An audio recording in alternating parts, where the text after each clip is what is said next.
तो जो कहानी मैं आपको सुनाना चाह रहा हूँ एक रियल कहानी है, और मेरी सबसे बड़ी चिंता अपने बच्चों को लेकर, आपको लेकर वही रहती है। मैं जब भी कोई कहानी सुनाता हूँ, नाम, जगह, वो सब बदल देता हूँ ताकि किसी की प्राइवेसी पर हमला ना हो। सबकी राइट टू प्राइवेसी है ना। एक बच्चा था जिसको मैं जानता हूँ, बचपन से जानता हूँ, बहुत ही जबरदस्त आर्टिस्टिक बच्चा, म्यूजिक का उस्ताद। उसके घर में लगभग सब लोग म्यूजिक के उस्ताद थे। इंस्ट्रूमेंटल म्यूजिक, वोकल म्यूजिक, हर चीज में अच्छा, पढ़ने में भी ठीक, बढ़िया। और जब हम स्कूल में थे, वो मेरी क्लास में तो नहीं था, थोड़ा सा अलग क्लास में था, पर स्कूल में बहुत पॉपुलर था, being into music. I was in debating, he was into music. और बाद में उसने हमारा स्कूल छोड़ भी दिया कुछ समय के बाद, फिर वो कहीं और चला गया, फिर हमारा मिलना नहीं हुआ। उस समय ना तो व्हाट्सएप था ना यूट्यूब था, तो बाद में मिलने का स्कोप भी नहीं रहता था। जो एक बार चला गया वो चला ही जाता था उस समय। अब तो बच्चे जिंदगी भर दोस्त रहते हैं। फिर जब मैं दिल्ली यूनिवर्सिटी में आ गया, ग्रेजुएशन कर चुका था, उसके बाद अचानक मुझे एक बचपन का दोस्त मिला जिसने मुझे एक इंटरेस्टिंग क्या, डेवास्टेटिंग बात बताई। तो बात चल रही थी कि स्कूल के दोस्त कहाँ कहाँ हैं, क्या कर रहे हैं। तो बातों बातों में उसका जिक्र भी आया। तो मैंने बड़ी उम्मीद से पूछा, मैंने कहा वो तो बॉम्बे चला गया होगा, फिल्म इंडस्ट्री में चला गया होगा। तो मेरे दोस्त ने पूछा कि तुम्हें नहीं पता उसके बारे में? मैंने कहा नहीं। उसने कहा यार वो जेल में है, and he was one of the most creative students of our school. मैंने कहा जेल में क्यों है? बोले सच में नहीं पता। मैंने कहा सच में नहीं पता मुझे। बोले वो ग्रेजुएशन करने के लिए जब गया तो पता नहीं क्या हुआ, उसकी थोड़ी संगति खराब हो गई। बैड कंपनी जिसको हम बोलते हैं, जो इस उम्र में अच्छी लगती है, वही वाली।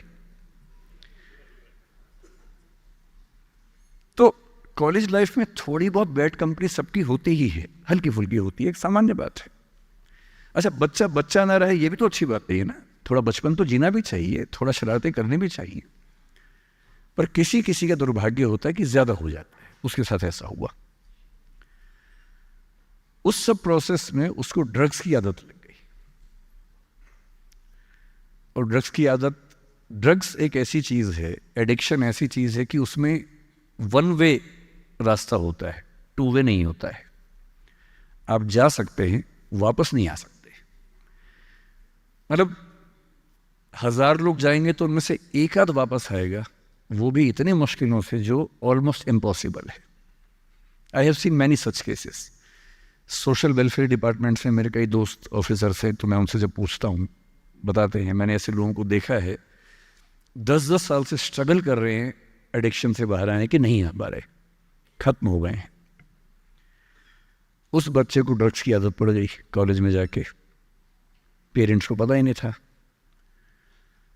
तो जब पेरेंट्स को भनक लगी तो उसको दबाव बनाया कि तुम घर आ जाओ।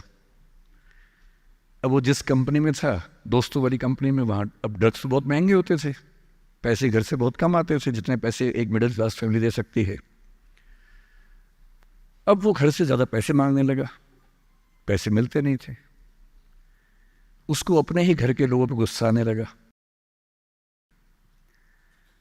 तो एक बार वो अपने घर आया हुआ था छुट्टियों में, और वहाँ भी वो कुछ कुछ करता रहता था। उसके पेरेंट्स ने उसको बहुत समझाया कि बेटा ऐसा मत करो। और एक दिन इस बात पे झगड़ा बढ़ गया। भाई आप पेरेंट्स की चिंता समझेंगे आज से 30 साल बाद, जब आपके बच्चे इस एज में होंगे ना, आपकी नानी मर जाएगी उस समय। नानी मरना एक मुहावरा है, इसका मतलब बहुत चिंता में रहेंगे उस समय आप। और उस दिन पता नहीं क्या हुआ, एक झगड़ा हुआ, क्योंकि जो एडिक्शन के शिकार हैं उनका दिमाग उनके कंट्रोल में नहीं होता है। यहाँ तक कि जो ड्रिंक करते हैं, ड्रिंक एक लेवल से ज़्यादा कर लें तो दिमाग कंट्रोल से बाहर निकलने लगता है। ड्रग्स में तो ये एलिमेंट बहुत ज़्यादा होता है। और आधी रात को उसने क्या किया, उसने अपनी फैमिली के 5 लोगों का मर्डर कर दिया। मर्डर। उसने खाने में जहर मिलाया, लगभग सब लोग उससे मर गए। एक मेंबर नहीं मरा क्योंकि उसने खाना खाया नहीं उस दिन, तो उसको उसने अलग से मारा। और ये बात है जब उसकी उम्र लगभग 17-18 साल की थी या 19 के आसपास रहा होगा।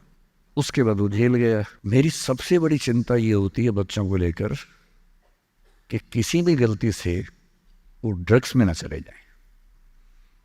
आप सबसे रिक्वेस्ट कर रहा हूँ हाथ जोड़ के, कुछ भी कर लेना, ये मत करना। बदमाशी करो, शरारत करो, थोड़ा इश्क विश्क होगा करो, कोई दिक्कत नहीं। किसी को चीट मत करना, ड्रग्स में मत जाना, क्योंकि इन रास्तों पे जाने के बाद वापसी का रास्ता नहीं है।